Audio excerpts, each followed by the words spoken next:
Мынау мен братишкам. Ой, сүйкімді екен. Отыра берем мен қазір келем. Қалайсыз жеңеше? Сен сөйлей аласың ба не? Я мен сөйлей алам, только ешкімге айтпаңыз, бұл секрет. Мә, сен онда сөйлей алсаң, менің бір-екі сұрағыма жауап берші. Ойбай, тегін айтпаймын, маған ақша төлеңіз, сол кезде айтамын. Мә, жастар шуштыңызсыңдар, иә? Мә, сенің ағаңның подпискасында Айка деген қыз бар. Ол кім? Ол Айка деген, ол менің ағамның бөлшаясы. Екеуі арасында сөйлеседі. Келесі сұрақ.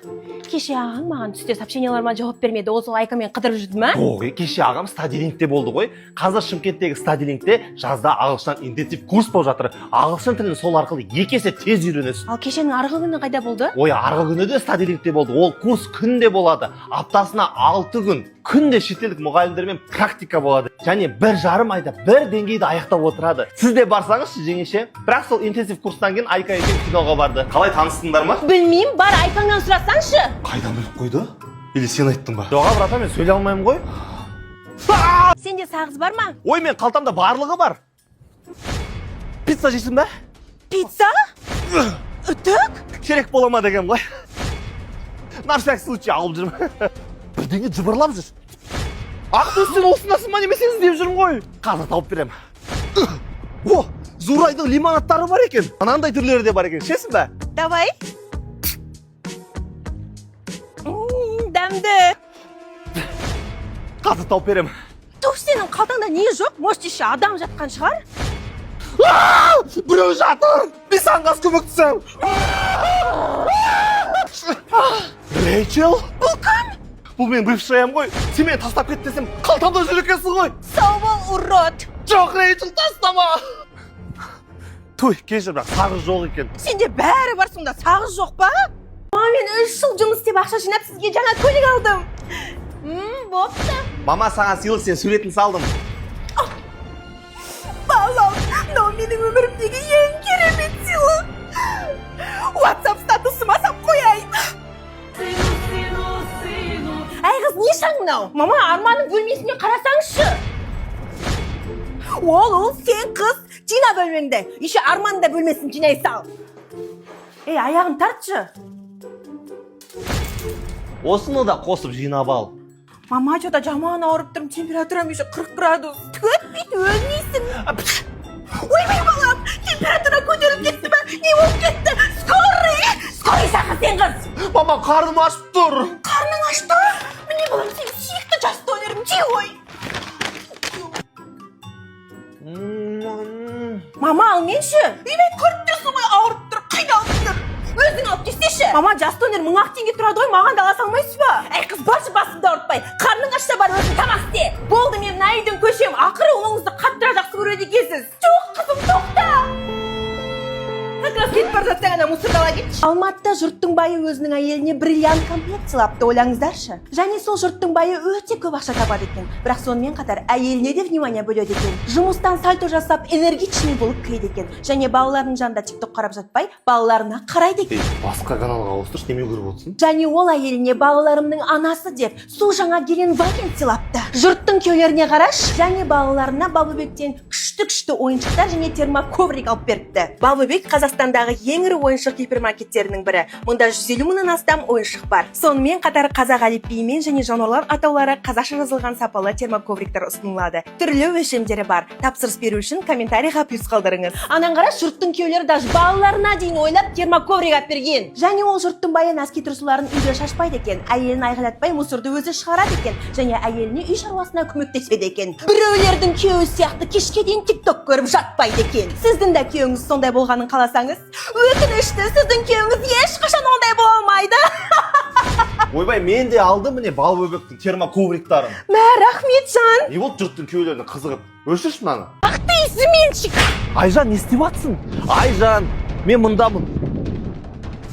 Ой, извините, пожалуйста. Ит. Ой, мусорный пакет қой ол. Ой, очким болып кеткен ғой просто. Мына приколды қарашы. Жақындатшы. Тағы жақындатшы. Тағы да жақындатшы.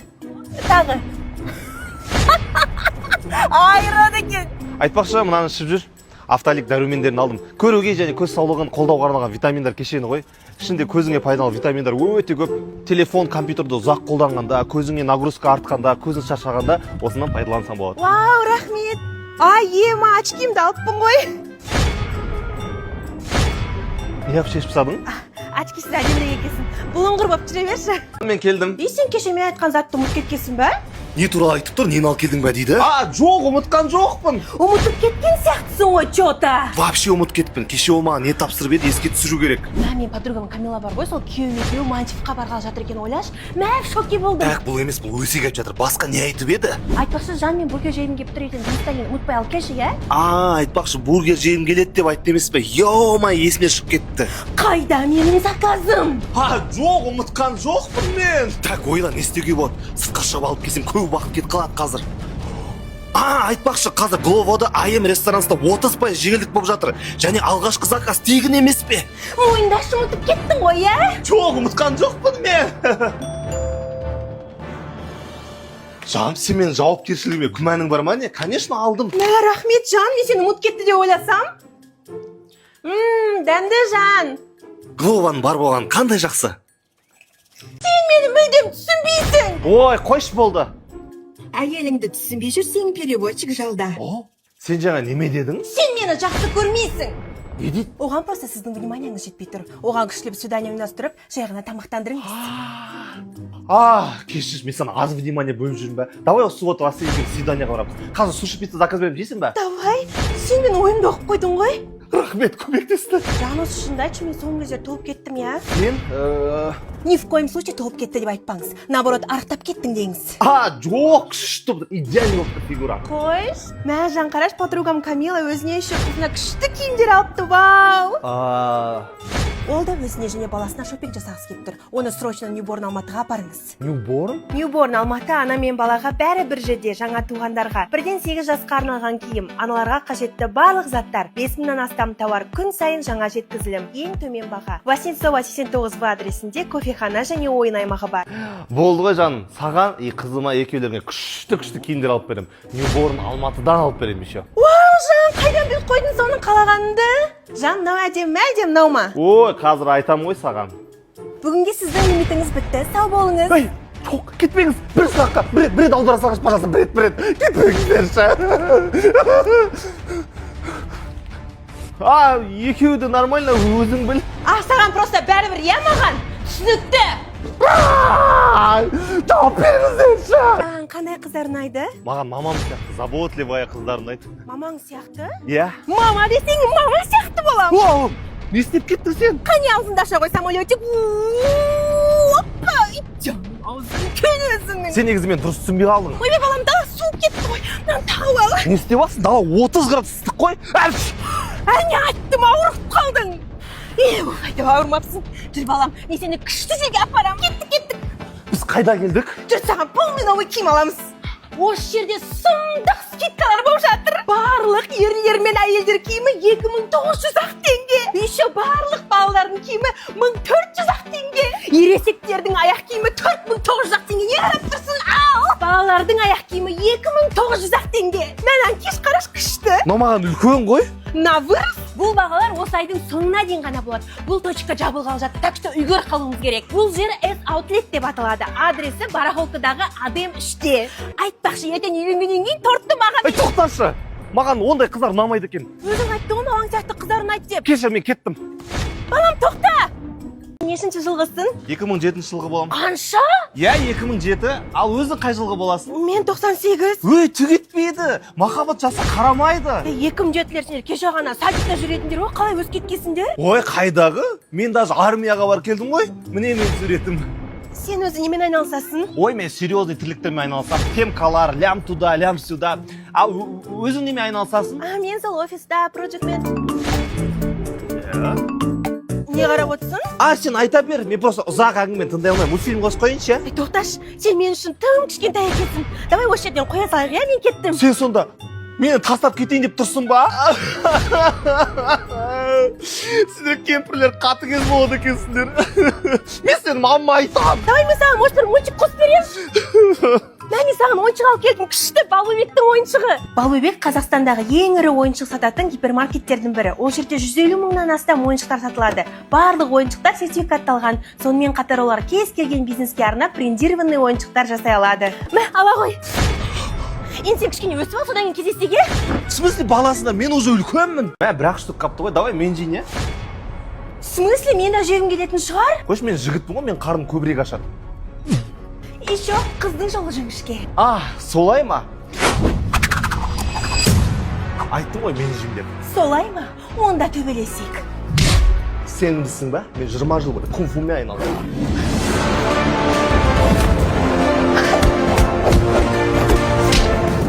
Айттым ғой, мен жей салайын деп.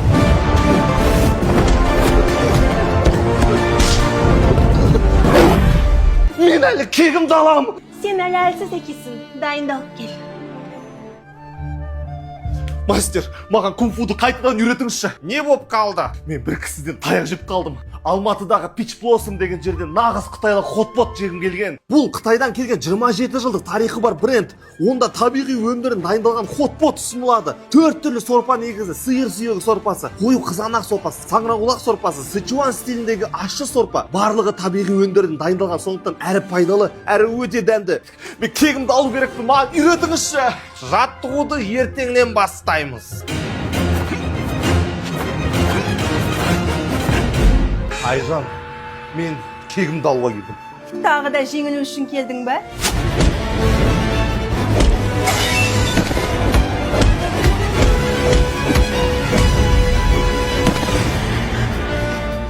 Айттым ғой саған, мені жеңе алмайсың. Жүр, одан да бірге жейік. Угощаю. Угощаю?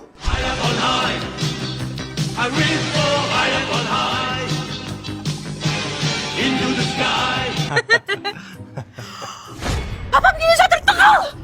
Қызым, қалайсың? Папа, не істеп жүрсіз? Мен жай қыдырып жүрген, мен сені картадан аңдып жүрген жоқпын. Ал өзің жалғыз не істеп жүрсің? Саған біреу жазып жатыр ғой. Папаңды алып кет, мен қашып кетейін дейді. Дауысы осы жақын маңайдан шығып жатыр. Сталдың ба? Шық, былай қарай. Ассалаумағалейкум. Ал күйеу бала, танысып қояқ, мен Айжанның папасы болам. Папа, ұрыспаңызшы, ол мені... Қызым, сен бара тұршы, мен күйеу баламен жеке әңгімелесіп алайын. Жарайды. Отапчы. Ей, кімсің сен? Менің атым Арман. Мен қызым жанына не істеп жүрсің? Маньяксың ба? Әлде наркомансың ба? Жаман ойың бар сияқты что-то. Жоқ, мен серьезно жүріп жүрмін қызыңызбен. Немен айналысасың? Мен мобилографпын. Мобилограф? Ой, спортпен бірдеңемен айналысқансың ба? Иә, қатысқан, мен бачата билеймін. Ертең қызым екеуіңе біреу тиіссе, бачата билеп бересің ба? Сен что-то маған вообще ұнамай тұрсың. Мен айтпақшы, ауыл партиясының мүшесімін. Партия? Біз қазір ауыл партиясымен ауылдарды гүлдендіріп жатырмыз. Ой, мен де ауыл партиясының мүшесімін ғой. Сіз де ме? Блин, папам ұрысып жатқан шығар. Давай екеуміз бір күні рыбалкаға барайық, иә? Папа, тиіспеңіз. Ай, молодец. Мына күйеу бала маған ұнады, бақытты болдыңдар. Болды, мен енді сені картадан аңдымайтын боламын. Айттым ғой мен папаңа ұнаймын деп. Туған күнің менен, тадан. Құтты болсын. Құтты болсын, жаным. Жарыл қапты ғой. Мә, тілек. Рахмет. Міне гүл алдым. Бірақ ойлекске салып сатып жүру жоғынан. Сен маған бір қымбат сыйлық алдым деп едің ғой? Иә, саған бір шама қымбат сыйлық алдым. Құтты болсын, жаным. Вау, жан, рахмет. Құтты болсын. Креативный подачамен бергім келген ғой саған. Еще ешкім кимеген новый носки. Рахмет. Не ғой, үйде отыра береміз бе? Может, бір жерге барып тамақ жейміз? Ой, зачем қалаға шығып, оның барлығы расход қой. Оданша үйде отырып тамақ іше бермейміз ба? 25 жасың юбилей сияқты өтіп жатыр ма? Ой, жан, хотя бы нормальный тамақ жейікші. Ақшам жоқ емес, бар ғой. Хотя бы донор заказ берейікші, мен любимый жас донорымды. Өзі 1000 теңге тұрады. Жарайды, алып берем. Туй, сенде бір ақша жоқ та. Не сен жас донорың? Рахмет. Дәмдісін-ай. Азамат, саған не болды? Көңіл күйің жоқ қой. Мұнаншама расход болады деп ойлаған жоқ, қымбатқа шығып кетті что-то. Ойбай, неменеге ақша шаштың сен? Мына шарлар, надпись, мына рулет, сосын мына донор барлығы 2850 теңге шықты. Ой, ақша керек пе? Мә, алда осын, мен үйімнен құры бар. Солай ма? солай ма? Онда нәскиді де қайтармаған. А солай ма? Мен носкиңді ал. Телефонды берші.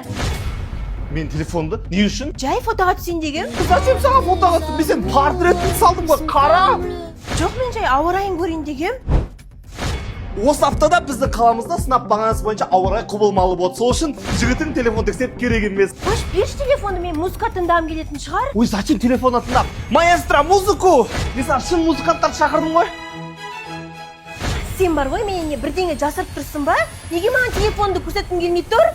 Телефон керек па саған? Мә ал телефонды. Мен саған сюрприз жасаймын деп ойлағам. Бүкіл үйге күшті ремонт жасатам деп ойлағам. Мә ал сюрпризнің барлығын бытшытын шығар. Сол үшін үйге бір жәшік астына клеин алдым ғой. Астына слойский захват деген соң. ПВХ панель, лувер, бамбук панель, плинтус, керамогранит барлығын жабыстырады. Шеге қажет емес. Не қарап тұрсың? Ал телефонымды. Рахмет, жан. Кешірші мені. Мен сен дұрыс түсінбей қалдым. Жарайды, болды, телефоның керек емес.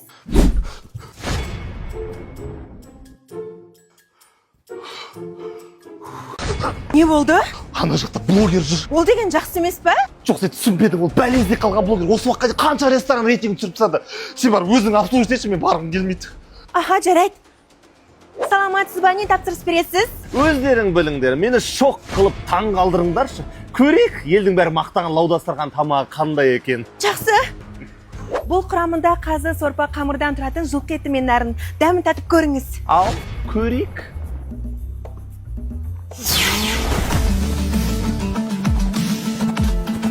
Мәса, шынымен де бір қазақилықтың дәмі шығады екен. Бауырсағымыздың да дәмін татып көрсеңізші.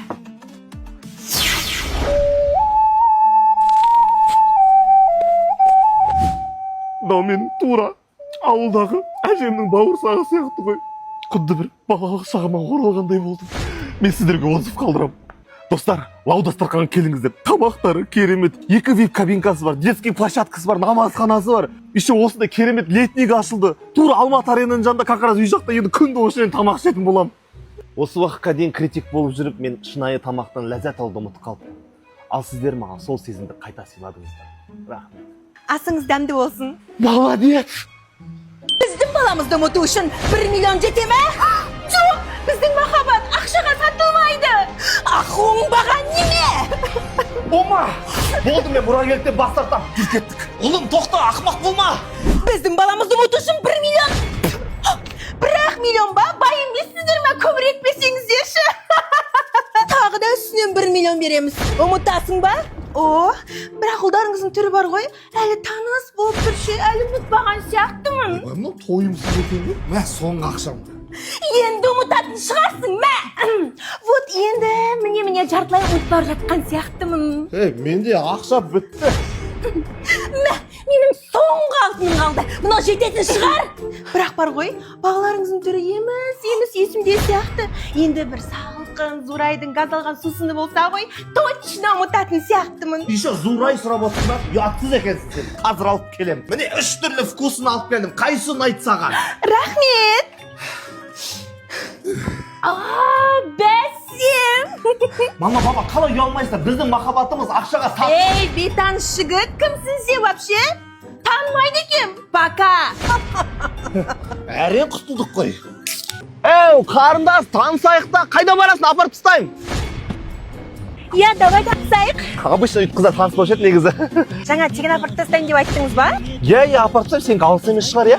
Жоқ, алыс емес. Мына Қапшағайдан ары Барса Кеңес деген ауыл бар. Сол жердегі жер көтіме 83. Қарындас, біз жетіп қалдық ба? Уже жетіп қалдық. 4 сағат қалды. 4 сағат? Мә, машинаңыз қандай күшті? Енді бұл Chevrolet Cobalt қой. Chevrolet Cobalt күнделікті өмірге өте қолайлы автокөлік, ыңғайлы, кең және алыс жол сапарына жайлы. Жанармайды үнемді тұтынады, бағасы қолжетімді. Бар болғаны 6 миллион 290 мыңнан басталады. Қалада да, тас жолда да жүргізуге ыңғайлы. Сен де өзіңе алғың келсе 7810 нөміріне хабарлас. Что-то навигация істемей қалды ғой. Мен сыртқа шығып келейін, иә? Не үшін апарып тастайын деп бір жеріне. Хорошо, что Chevrolet Cobalt жолсыз жерлермен жақсы жүреді. Не істейді ұстамайды. Ағай, жүрейік, таңға дейін жетіп қалу керекпіз. Кеттік. Қарындас, біз бір таяп қалған шығармыз, жақындап қалдық қой примерно, иә? Азақ қалды. 10 километр жүреміз, осы орманнан өтеміз, одан кейін Зират, одан кейін сай, сол сайда мен тұрам. қарындас, енді үйіңе дейін жеткізіп тастадым ғой. Может, телефон номерін қалдырасың? Жоқ, мен номерімді ешкімге бере алмаймын. Тем более менің жігітім бар. Әне тұр. Бақытты болыңдар. Рахмет, сау болыңыз. Сау бол. Туй, не үшін әкелді жердің бір жеріне. Осы уақытша таксовать етіп жүретін адамын ғой. Туй. Хорошо, что Chevrolet Cobalt бар, далада қалдырмайды.